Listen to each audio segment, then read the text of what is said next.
алаңға шыққанда жүрегімде тет еркіндік тұрды. Қорқыныш болды, бірақ шегінбедім. Азап, қысым, әділетсіздік. Бәріне шыдадым. Өйткені менің жаным халқымның ары үшін берілді. Мен үнсіз қалмадым. Халқымның намысы үшін, әділет үшін. Жас болдым, бірақ рухым жасық емес еді. Менің үнімді өшірді, бірақ арманымды өшіре алмады. Желтоқсанда біз тек шыққан жоқпыз. Біз оянып шықтық.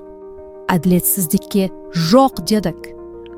Менің тағдырым үзілді, бірақ біздің үніміз тәуелсіздікке жол ашты. Алаңға тұрған әр секунд бұл ерлік еді. Қуғын, соққы, қорқыныш. Бәрін көрдік. Мен құладым, бірақ халқым тізеремеді.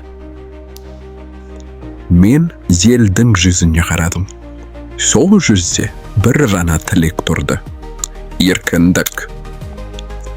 Тәуелсіздік заңына қол қойған сәт. Бұл халқымның ғасырлық арманының орындалуы еді.